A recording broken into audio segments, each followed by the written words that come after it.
Professor D.C. Schindler, who is professor of anthropology and metaphysics at the John Paul II Institute in Washington.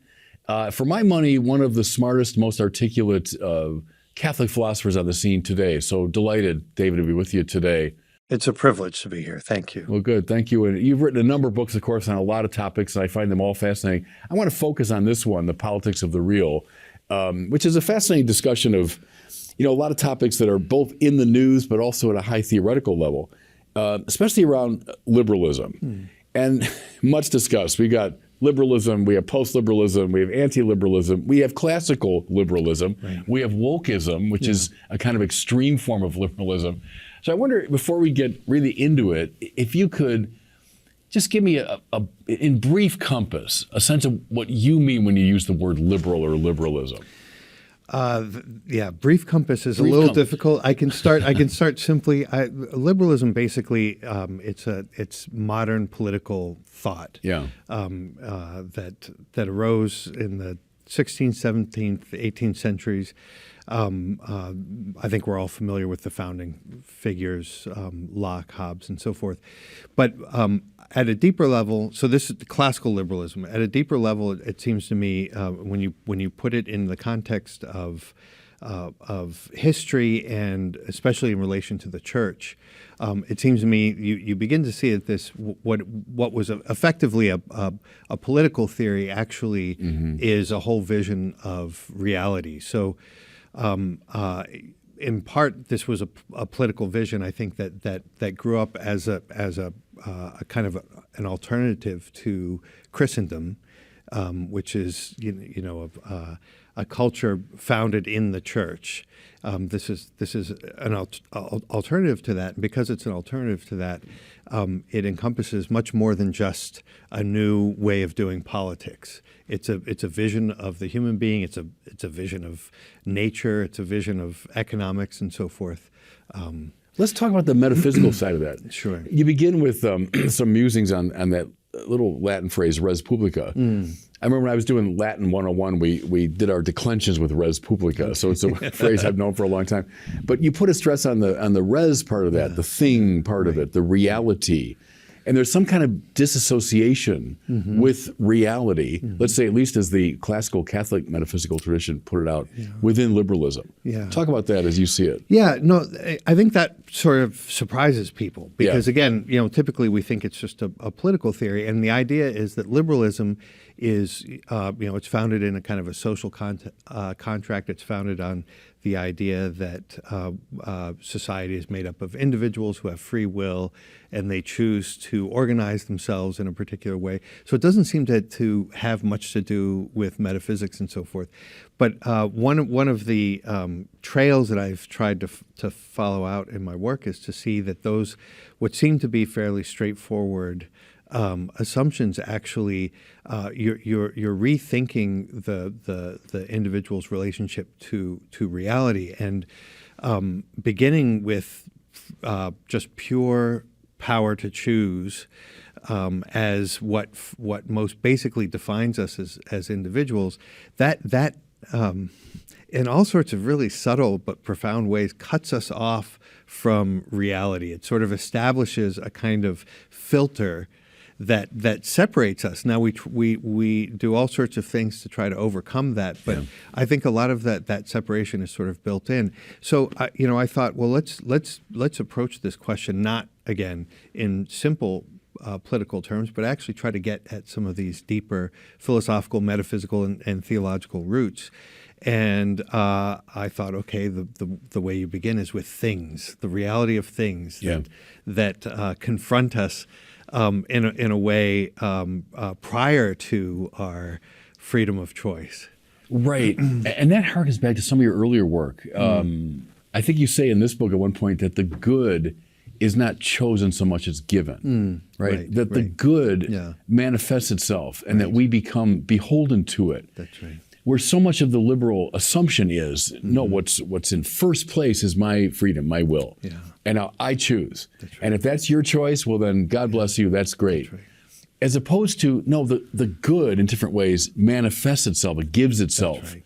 And then we're obligated to bring our wills and our freedom in line with that.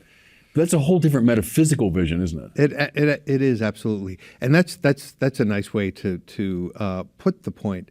The good, for something to be genuinely good, it precedes us. It sort of strikes us with its intrinsic goodness.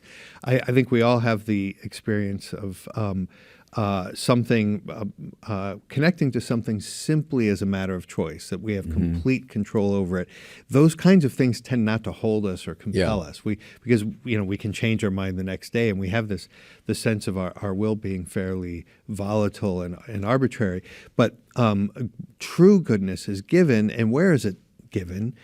It's given in our fundamental relationships in our family. We're born into a family, and it's given in the things that surround us and in their reality.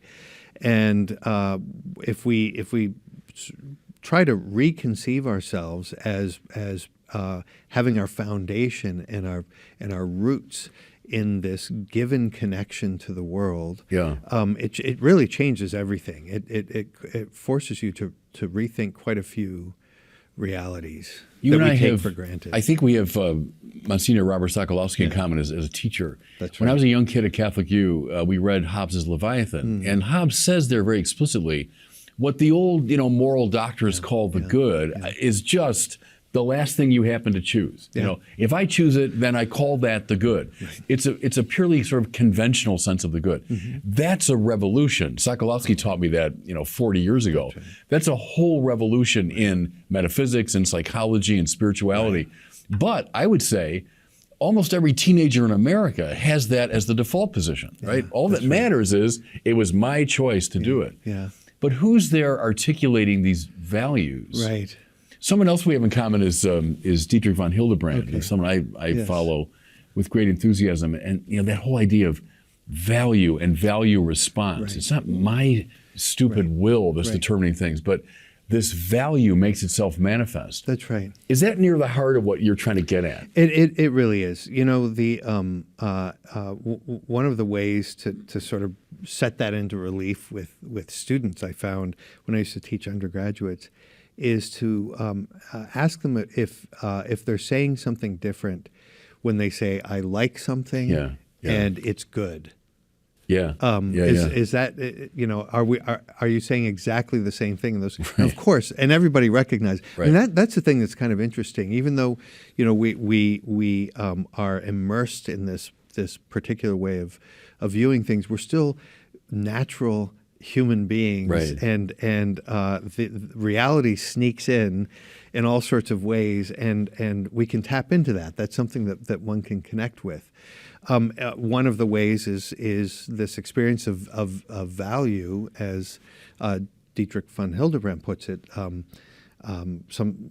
like to think of it as an expression of beauty, what beauty is, and how beauty strikes us in a way, takes us by surprise, and that seems like just a minor thing to be taken by surprise. But if you think about what does that mean? It means that the reality of this thing is hitting me before I can prepare myself and set terms for it and dictate how it's going to be. It rearranges my subjectivity. My subjectivity is not the lord of this experience. Yeah, that's right. That's in your earlier work too, and it's a very Platonic idea that of the transcendentals, the beautiful comes first. Yeah, right. And then that whole surprise element and the wonder, the splendor of something. And then afterwards you say, oh, that corresponds to the truth of the mind and the good that the will seeks. That's right. But the first thing that strikes us is that's beautiful. Right.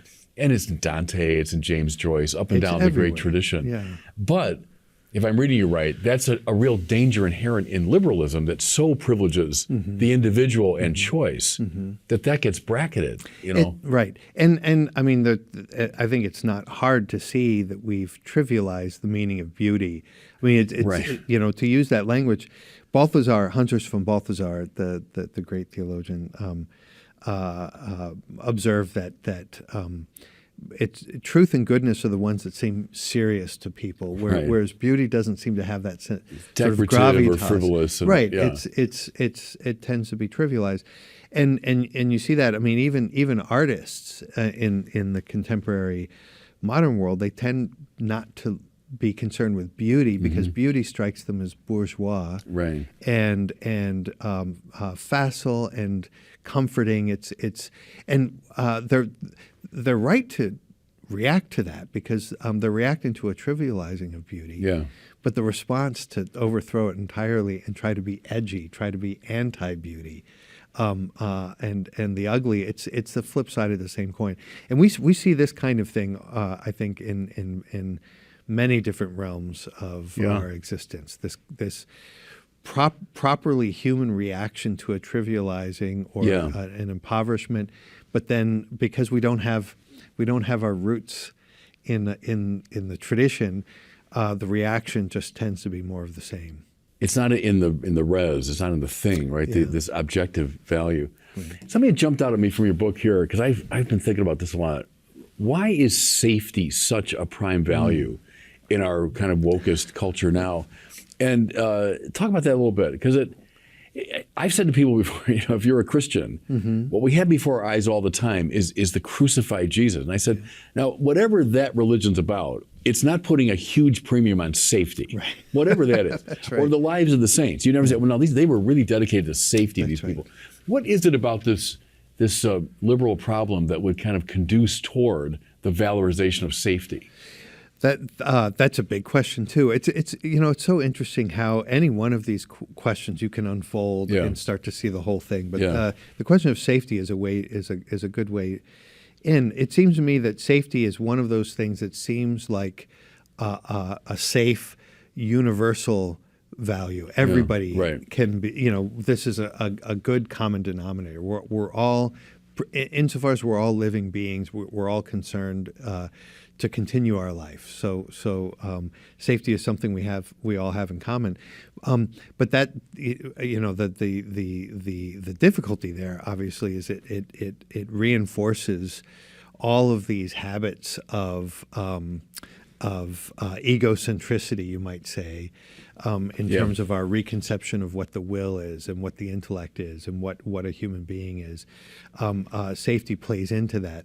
So it seems like it's something that nobody can get upset if we talk about safety, but in fact it's a subtle thing. Safety makes sense for a human being in a deeper context. Christians don't say, right, as you pointed out, our first concern is the safety and well-being of our parishioners. Although we heard some of that during the COVID times.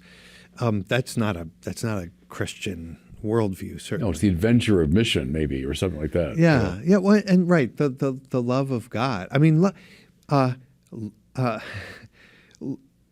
love is not safe, and it's never been safe. And the word safety doesn't occur to you when you're in love. That's. Yeah, and to your earlier point about like the truly beautiful is not safe; it's dangerous. The truly beautiful, because it breaks in. Right. What's good on that, I think, is Iris Murdoch, the Irish philosopher and novelist. That how the good has this quality of. It arrests us. It's Balthazar too. I mean, it stops you in place, and it rearranges you and then sends you on mission. Yeah. So if safety is your thing, you're going to create a buffer around yourself about protecting my choice all the time. That's right. And I won't let the truly beautiful in. Right. That's right. Yeah. No. Think about that. So I mean, her line I absolutely love. I always tell my students that this is one of those they need to put on the refrigerator. But love is the difficult realization that something other than oneself is real. Yeah. Is real. That's Murdoch, Yeah. So the res again. Right. The reality of something that because it's, insofar as I recognize it as real, that in itself is a recognition that I have a responsibility to adapt myself to it. I have to conform to it. In a certain sense, if safety is what is setting the horizon, reality has to be reinterpreted, beauty has to be reinterpreted. All these fundamental human values have to be reinterpreted in a way that will fit. And I think that they end up being reinterpreted in ways that aren't really genuinely human. Right. Our friend Monsignor Sokolowski again used an image years ago that's always stayed in my mind, that the once integrated Catholic vision of life at the Reformation and the Enlightenment blew up. It blew up, exploded, and the pieces of it landed in sort of distorted form here and there. And the good side of that is you can actually see bits of it if you're looking. That's right. The bad That's part right. is it's all kind of falling apart. Yeah. So maybe walk us through that a little bit as you see it. What was that integrated vision that in a way we've lost with the rise of the liberal mentality? What did it look like? Yeah, it's interesting. I have increasingly been sort of compelled by this idea that the heart of Christianity, understood not only as a faith, I mean, obviously it is very much a faith, Right. but a faith that generates a culture that is a faith in the incarnate God who is incarnate in the flesh of Christ, but then in the church and through the church into the world. So if we understand that to be Christianity, it seems to me it's very illuminating to to recognize that it represents a kind of a creative synthesis of these classic cultures, the Greeks, the Jews, and the Romans, and that each of these cultures represents, they sort of present in a paradigmatic way some dimension of what human culture is meant to be. Its rootedness in nature, its creative, cultural, institutional aspect with the Romans, and then the theological dimension with the Jews. That Christianity, in a way, brings all of those together in a manner that allows them to illuminate each other, so that we only understand nature in relation to culture and in relation to God. We understand God in relation to, and so that it seems to me is what the Christian integration is. When that fragments, as you put it, we can sometimes have the illusion that picking up these pieces and putting them all on the table at the same time is more or less the same thing, because they're all there. But they've radically changed outside of that integration. So what that integration would have looked like concretely, and what it could look like again in the future, those are big questions. So if the incarnation is a fact, and we hold that to be the case, God really becomes human in Jesus, but also then by extension, the church fathers saw this so clearly. In a way, God enters into all of nature and all of history and so on. And then the church, as the fathers also saw, the extension of the incarnation across space and time. As I understand your argument, that has huge political implications. If we take that seriously, we can't say, oh, that's a little private belief that I happen to have, in my subjectivity, and you've got your own belief. But if that's the case, that's really the res that we're talking about, then what does politics begin to look like? Well, right. I mean, we have some intimation of that with the medieval vision, and obviously one can be romantic about that. But if we're just thinking about the principles, we have some intimation that the king is an anointed king, and he's anointed by the Pope, by the Church. So what does that mean? By being anointed, he's sent on a mission. There's a sense in which, and this is why that's not theocratic. It's not so. Theocracy is when the religious figures, in a way, order society and make the call, as it were, take charge. Anointing is something different. This authority is handed on to the political order, but it's handed on by the church, and so the authority then that the king receives is a sacred authority that is responsible to the theological vision, and meaning responsible to God and His self-revelation, but responsible to the world as God created it. But it really is His responsibility. There's a certain freedom. There's a kind of autonomy of the political order that arises there, but it's a given autonomy, and that's something that's very different from establishing autonomy through separation. So I think we have a vision there. Now the question is, what do we do now? We don't live in a society where we have. You're not interested in my kings. Becoming the mayor of Rochester. That's right. Right. So I'm the bishop of this diocese, but that's right. But talk about the distinction between potestas and auctoritas. So the state has a potestas, a real power and independence. That's right. But an auctoritas, talk about that coming from the church. That's right. Auctoritas. I mean, in fact, I've been working on a book on precisely that theme. But I'll try to keep it contained here. Authority has built into it a kind of I call a martyrological dimension. That to have authority means to look above. To see that there's an order that's given by God and has a kind of cosmological dimension, to look above and then to try to communicate that order below in a genuinely creative and prudential manner below. That authority sort of has that structure. Power is the execution of that task, carrying it out and taking up the various determinations that are required by that task. And it seems to me it's very different if we think of power as rooted in authority. And so that, again, here we have the anointing of the king. The king's power is received, and it will always bear the traces of the authority that communicated it. Which in turn is grounded in a metaphysical vision, right? So the auctoritas is grounded there, and then it's communicated to the one who has potestas. And you're not asking the religious authorities to be micromanaging civil affairs. Right. I mean, obviously that would be something potentially quite frightening. Right. Yeah. But we're getting ahead of the game a bit there because I wanted to get to that toward the end of our conversation. But in some ways it's the hinge, isn't it? As you lay out this vision, because I think that's largely lost. In our understanding of politics, it often comes down to things like safety, protection, and do a Hobbesian number, protection from each other. That's right. That we're threatening each other. That's right. I'm threatening you, you're threatening me, so we need the Leviathan state to intervene to make sure we don't kill each other. And then bring it up. It's softened through Locke and Jefferson and others, but still, I've got these rights to my life, liberty, property, and so on. Government's instituted to protect those rights.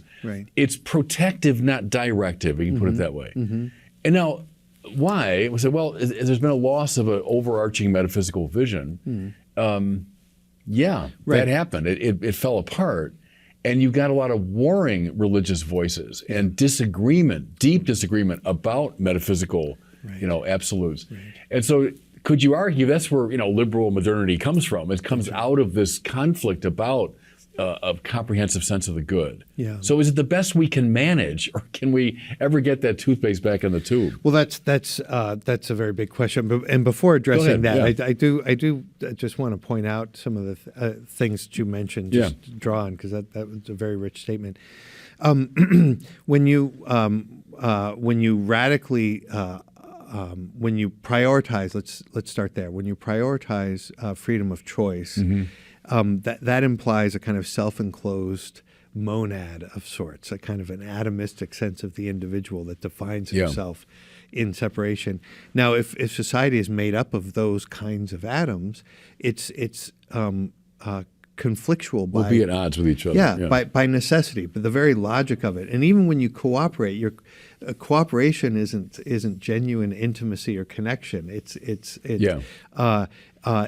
the other side of manipulation. So there are all sorts of subtle ways that the violence remains as part of the cooperation. That sort of radical individualism, as you pointed out, it's very evident in Hobbes, requires a strong centralized government. So ironically, radical individualism coincides with a kind of an absolutist sense of governance. And there you have this arrangement that the government in one respect says, we're not going to be determining, we're not going to be guiding you, we're simply going to be establishing rights. But because there's such a disorder, the very clearing of space for rights becomes a kind of an intrusive organization and direction. And so we begin to think of things like safety as the highest good that organizes our society. That becomes directive and not just protective. Right. Yes, and to your point too, in other books of yours, everyone's got some overarching sense of the good. Right. Even if you're denying it, you say, "Oh, I'm not for all this metaphysical stuff." Yeah. Everyone has something that positions everything else. That's right. There's some summum bonum in the system, right? Inevitably. And you could say with the liberal system, it is just that. It's the protection of the individual, or it's keeping individual choice, safe or whatever. But there is an overarching sense of the good. So the argument that no, all liberalism is doing is clearing a kind of neutral space in which many points of view can flourish is not really credible, is it? Well, on the surface, it's plausible, and there's something compelling, and it wouldn't have been so successful if there wasn't something compelling about it, because it seems to leave you free to believe all the things that you used to believe. All of these, you can be traditional in a liberal context. The problem is that in a subtle way, it's changing the landscape, and I mean, in a radical way. I sometimes say that it's allude to this old joke, Stephen Wright. I don't know if you remember him. Sure. The one-liners. He said once he came back to his apartment and discovered that all of the furniture had been stolen and replaced by identical replicas.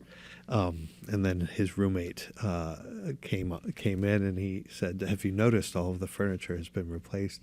And his roommate said, "Do I know you?" The point being that it's the same furniture that's been replaced, and it looks the same, but in a way, its origins, its meaning has changed, and I think that's the kind of thing that we have. We welcome people who have traditional beliefs in a certain sense, but they have to reinterpret them as traditional beliefs that play along with that have sort of accepted this new horizon and this new metaphysics ultimately. So that's important to keep in mind when this question comes up. What do we do now? Isn't this the best that we can do? We don't want to intrude. We have to recognize that there is a deep and serious prudential issue, but we have to recognize that we are intruding. I mean, in fact, there is a vision of reality that is being imposed on everyone. It's not as if the choice is between a neutrality and a substantial vision of the human being. In any event, they're we're competing substantial visions. Exactly. And that then it's a fair discussion. Then you can actually have an open discussion. Right, and it's on the same plane, the metaphysical plane. Let's talk about the American founding a bit. You live and work in Washington. I studied in Washington. I grew up, revering the great American figures, the monuments to Jefferson, Lincoln, and Washington, and studied the founders. A standard telling of the story is, coming up out of an oppressive sort of medieval traditional arrangement, seeking freedom and equality and individual rights. The founders threw off these old forms and said, we're going to adopt this, new vision. The back of the dollar bill has the pyramid with the eye on top and Novus Ordo Seclorum underneath it. It's a new order of the ages. And, look, as an American, I took that as a kid. This is great. That it was a new order of the ages, and thank God, And then press it further, those who really advocate for the American founding, that all these values like freedom, equality, human rights are grounded finally in the Bible. They're coming up out of the Christian tradition. Now, in a mitigated form, a kind of a deist form and all that. But if someone were to argue with you and say, well, look, you're kind of a glass half empty guy. I'm a glass half full sort of guy. I see the founders as embodying a lot of the great values of the Christian tradition. What do you think is, at stake in how we read the founding? There's a lot at stake, and this is the argument that one hears all the time, and it's an evident one because there are so many obvious achievements in the American regime, and for a time it was a model for the Western world and that kind of thing.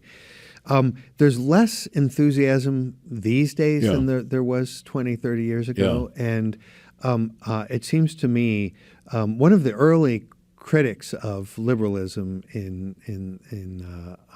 from a Catholic perspective was my father. I think he did some pioneering work, and he sort of predicted some things that I think are becoming evident now.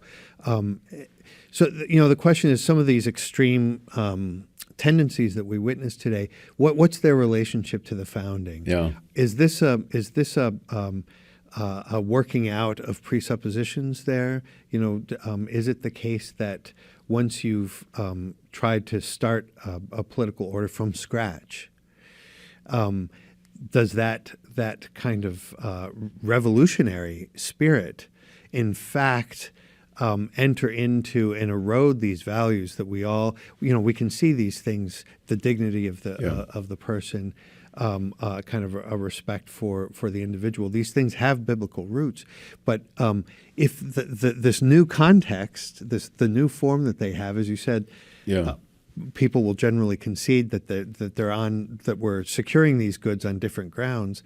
Do those grounds actually sustain the very things that we hold dear?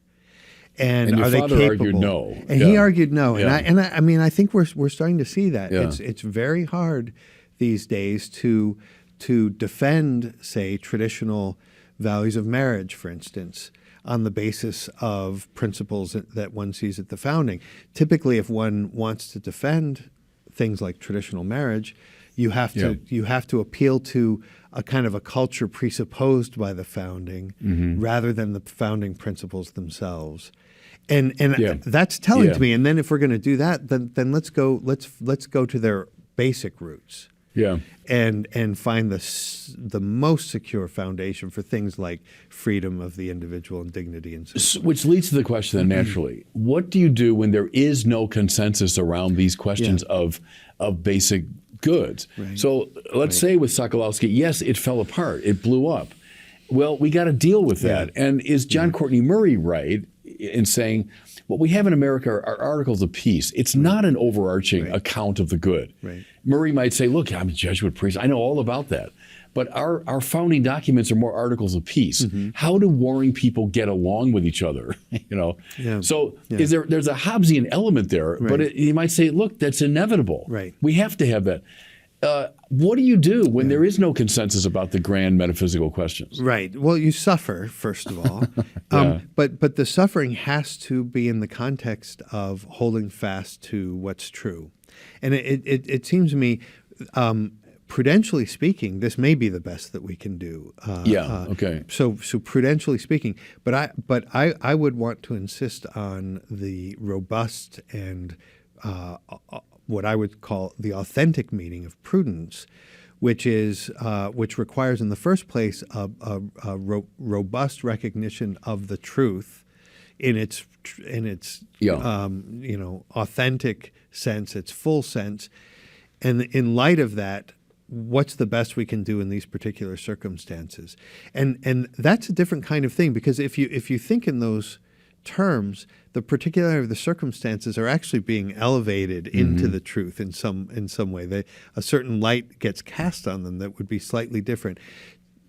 Typically, people will have a more impoverished sense of what prudence would mean, and they would say, "This is the best we can do. Let's take this as our absolute starting point." So it actually starts to become normative as opposed to one of the factors in the judgment.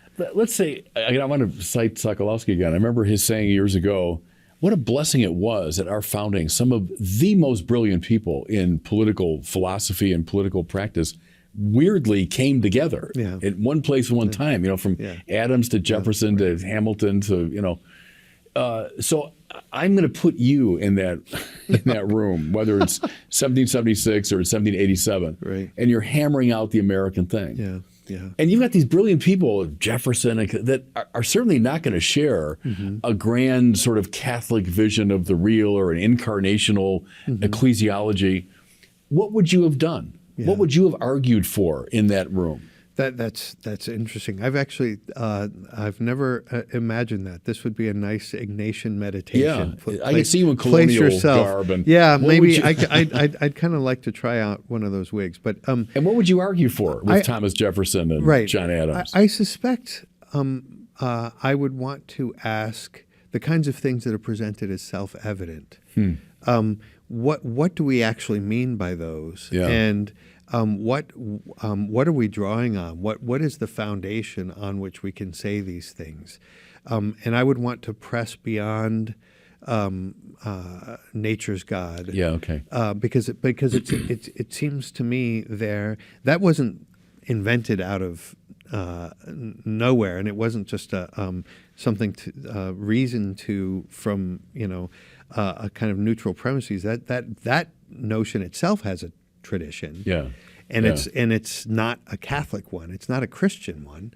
Very consciously so. Right. Yeah. Right. Among many of those, I mean, Jefferson, in a way, he's an easy target with this because he had very, very self-consciously, deliberately a program of separating from the Catholic Monkish tradition. There was superstition the and all monkish, that. yeah. Yeah. So there really was a kind of a program there of providing an alternative to what had previously been granted to us Right. by God through Christ and the Church. Now is something we're going to try to recreate on our terms. Would you go as far as George Will, who says that it's just boilerplate, that when Jefferson and company talk about God and nature's God, it's just boilerplate. They don't really mean it. Yeah. They don't need these theological, but they were doing it as a kind of sop to the religious people at the time. I've never been tempted to go quite that far. No, but- and I don't think you need to. I don't think you need to say that they were insincere. I actually think that they. Some people think that my criticism is that people were just pretending to be Christian, Yeah. and that secretly they were devising this. There are, as I said, there are some figures that were doing that, but it seems to me that the problem isn't that. It's not this secret program to undermine things. It's actually the ones that were most Christian friendly and serious about Christianity. I would want to ask them and pursue this question. What is it? How do you understand the relationship between faith and reason? What's the meaning of the church? What's the meaning of the tradition that has grown up in and through the church? That to me is the more decisive question because I mean it's a very simple point, but at the heart of this argument for me is do we recognize the goods that we rightly see in liberalism? Do we recognize those in their truth as having their roots in this organic tradition that we've inherited, or do we isolate them from that? And the most enthusiastic and sincere Christian believer can actually interpret these things as isolated from this tradition. So that's the main issue. And my contention is the moment you've separated from this tradition, it's going to evolve and devolve over time, and it really is a matter of time, and we're bearing the fruit of it. And that we're seeing some of that now. Yeah. One thing I find really intriguing in your book is that the opposition of liberalism, not just to Christianity, but specifically to Catholic Christianity, Right. with its strong incarnational emphasis and with the church as a kind of bearer of that incarnational presence. Right. And we already referenced the Jefferson, I think it's a letter where he talks about that's right. getting rid of this monkish superstition. The other one, it's always intrigued me, is John Adams has it's a diary entry, I think. He wandered into a Catholic church in Philadelphia during that, 1776 period.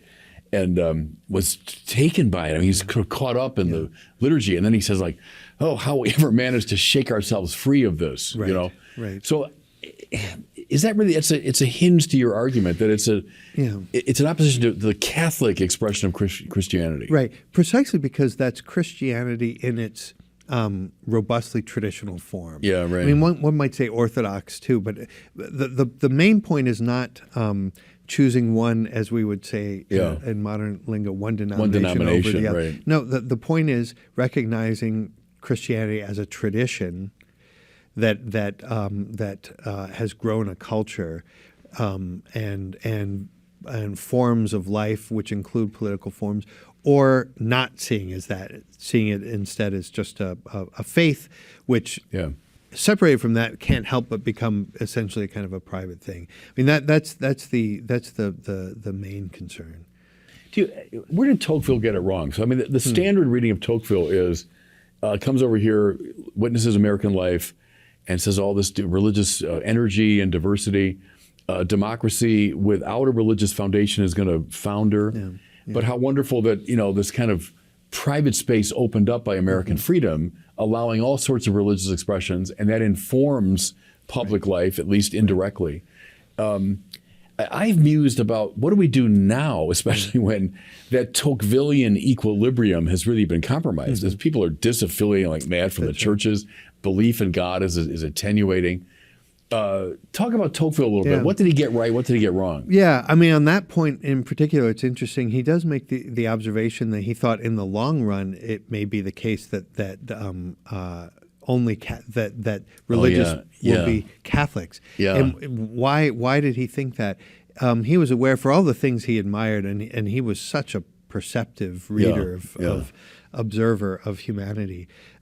He was concerned next to the positive gains that there were these sort of bond eroding principles at work, and that was going to lead to a certain thinning out of our social coherence and a certain kind of drift into a special kind of individualism, which he distinguished from selfishness. And I think that's really important. For him, the issue was more how we conceived of ourselves rather than, in the first place, whether we were kind to people or greedy and so forth. He thought that Catholicism might end up being the religion that remains precisely because it resists. You're baptized as a child. I mean, that's an extraordinary thing. What does that mean? That institution is a recognition that the deepest part of our identities are not things that we choose for ourselves, but that are given to us, and eventually we do have to choose them, but we choose them inside of a relationship that's been already given to us. And my question actually is whether in the future, as things continue to unfold, if it's going to be again. Perhaps Tocqueville was more right about this than we realize. Perhaps it's going to be precisely Catholicism in its more traditional form, and I don't mean traditionalist. Yeah, I know what you mean. Right, in its more traditional form, that's going to be attractive to people, and that there's a sort of a hope that this is responding to something that's been missing, and that we're missing in culture at large, but we're also missing in our personal lives. What text has always intrigued me along those lines is Henry Adams, so the inheritor of this great American, colonial tradition and relative of two presidents and all that. But who writes Mont Saint-Michel and Chartres. He goes over to Europe and he takes in the culture we've been talking about. That's right. As a very perceptive American, but formed by, call it a very liberal, viewpoint. But then he comes into touch with this Catholic culture that just energized him extraordinarily. No, isn't that interesting? I find that absolutely fascinating, and there's some great insights in that book. But here's sort of the ironic implication here is that perhaps Americans are in a privileged place to recognize the beauty of these things in a way that Europeans who have grown up in, when you have a cathedral in your town, that's going to change the way you think about, in subtle ways, and it's very easy to begin to take it for granted. But coming from the outside, I think there's an opportunity to rediscover the beauty of these things. Yeah, and I do think it's happening among young people too. Especially in our wokest time, I'm kind of with those who say there's a trajectory within classical liberalism toward where we are now, because you got to just keep finding new groups to liberate and new forms of oppression, and and then the ever increasing focus on the self and the sovereignty of choice and all of that. But that's such a desert landscape, isn't it? Right. I think of like the Iris Murdochs and the Balthazars and the Dietrich von Hildebrands that would just see that as such a desert, and to open people to this kind of glorious, beautiful culture. That's the hope, but it's actually an indication of at the same time of a special challenge these days.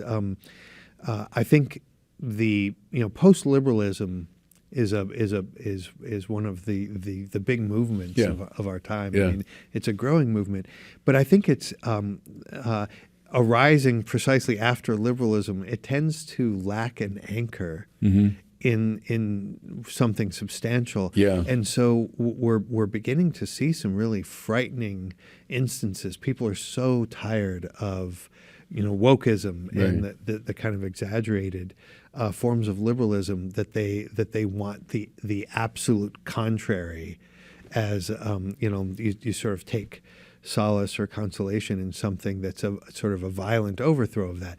And the problem is I think that this is a movement that's growing, and it's something that one can sympathize with, but it just sets into greater relief, I think, the special mission that Catholics have right now to try to show that that's right. It's because Catholicism isn't post-liberalism in the sense of something that's emerged after liberalism. Yeah. It predates all of our liberal institutions, That's right, and it's continued. Yeah. And so there still is this green branch extended to us that we can reattach ourselves to and restore a healthy culture. I think that's right. A line in your book that just jumped out at me was James Madison himself says the first of the freedoms is religious liberty. The other one's grounded in it. Because I thought that's exactly what John Paul II says, that the first of the liberties is religious liberty. But articulate, I'm anticipating, but what's the difference between the way Madison put that and the way Karol Wojtyła would put that? That's a great question. Karol Wojtyła never understood liberty apart from truth. Yeah. So that was a great theme for him. In fact, I recently heard that if there was one sentence from Scripture that he, if all the rest would disappear, but he could hold on to one sentence from Scripture, the sentence that he would hold on to, he said, was the truth will make you free. Set you free. Okay. Yeah. So for Wojtyła, and I think this is a properly Catholic understanding of religious liberty, we have freedom to practice religion precisely because of the truth of religion, and it's being rooted in, again, I keep using this word, but being rooted in the tradition that actually enables you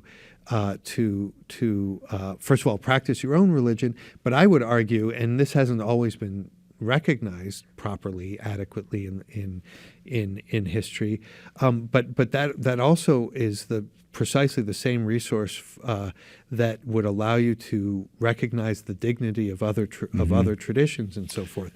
That's very different from saying let's clear the deck, let's clear the space, and all possible claims for religion are equal. So that's a traditionless approach. Yeah. And what happens there is that what you then give liberty to is not religion.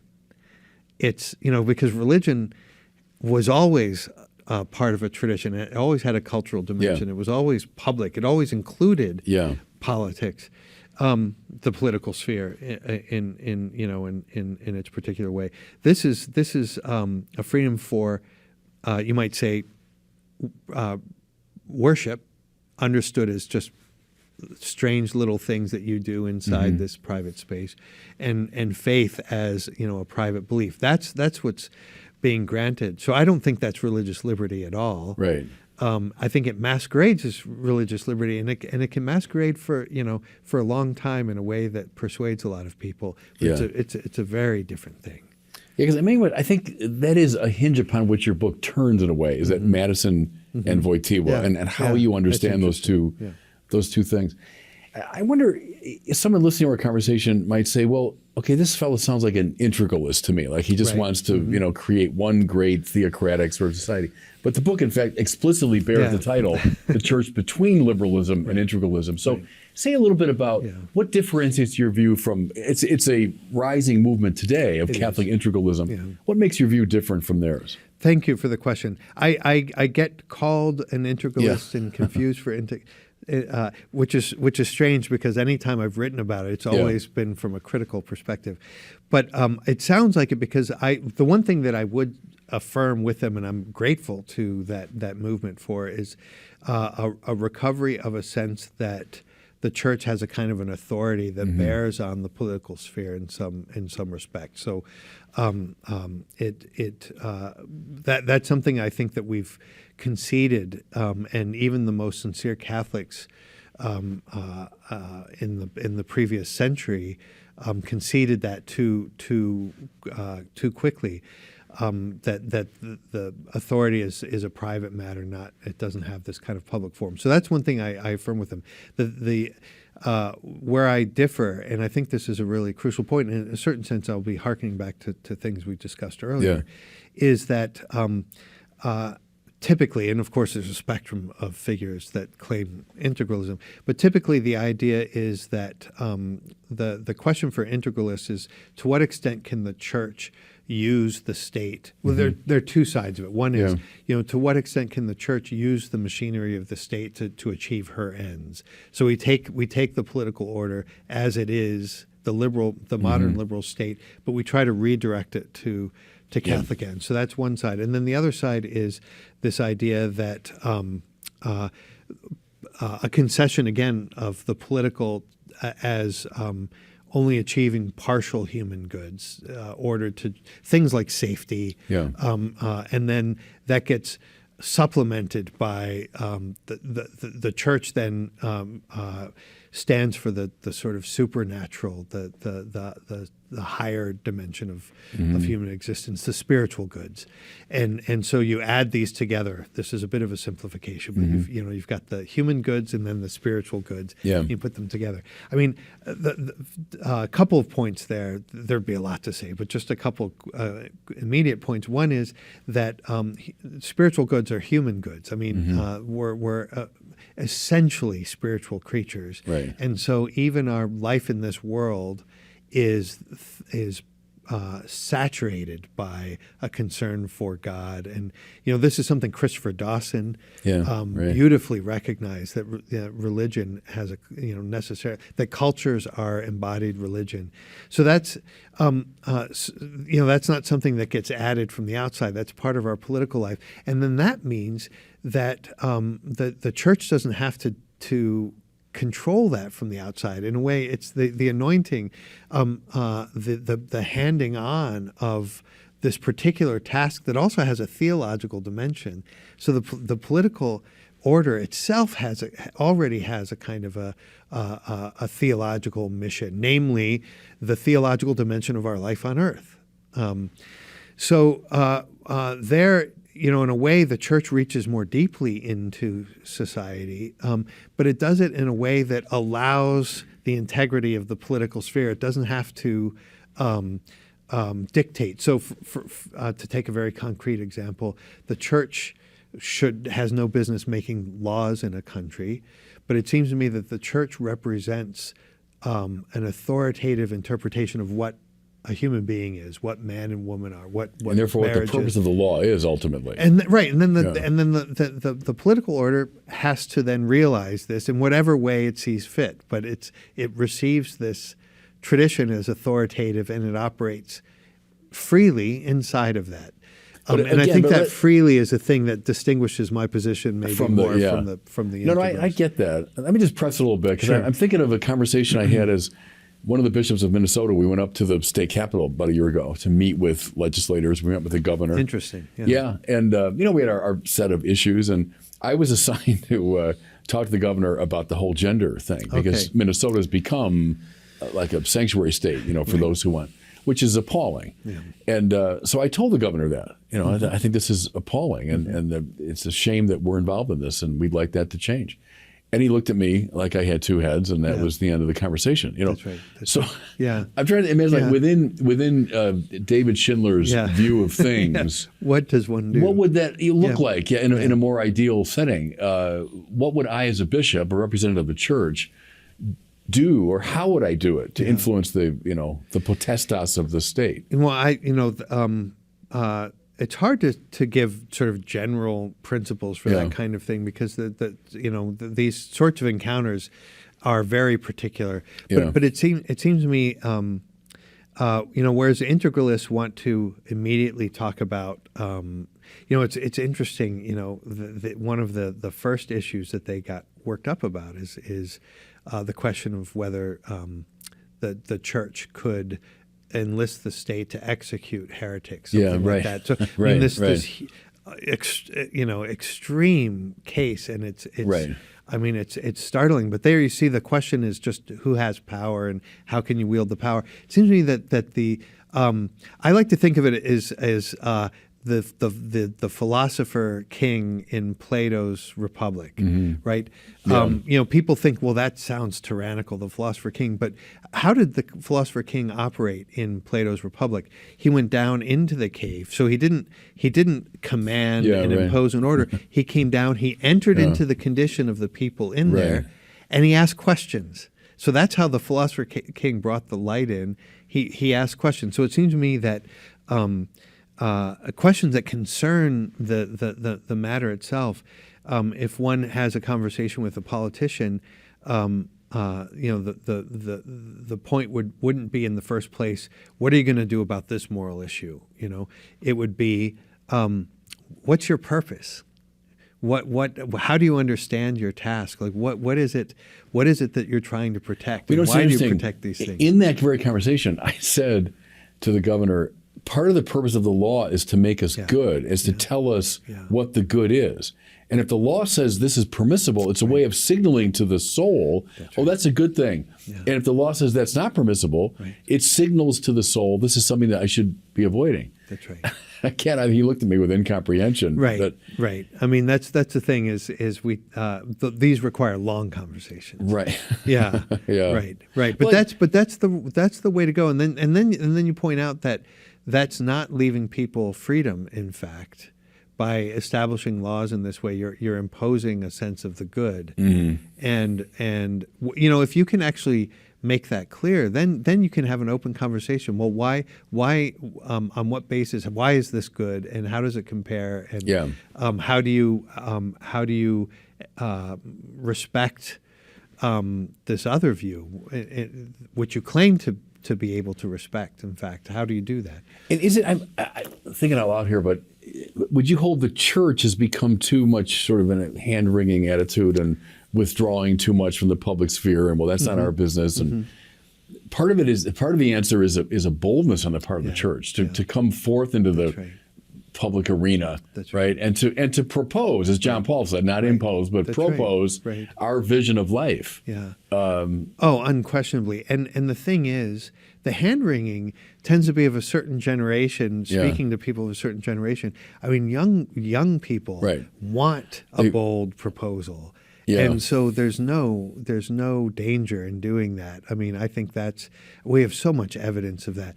The danger is that if the church doesn't make a bold proposal, there are a lot of people on the internet that are making bold proposals in a way that are deeply problematic. Right. Something I've said it earlier in our conversation, as basic. There is no neutral space. There just isn't. Everyone's got a metaphysics. And then it's power language too. I mean, someone got in power to, let's say it, impose a basic metaphysical view. And we do have that in our public space, in our country. It's a certain metaphysical view, this privileging of the individual and choice and all of that.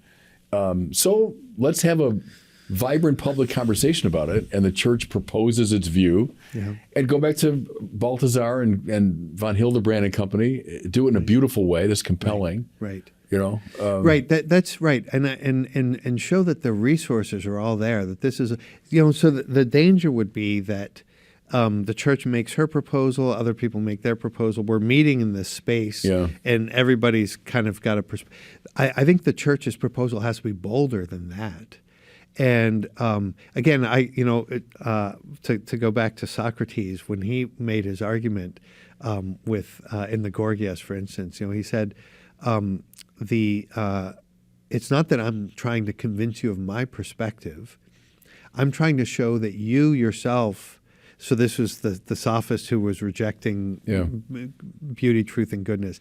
I want to show that you yourself are in disagreement with yourself. Yeah, right.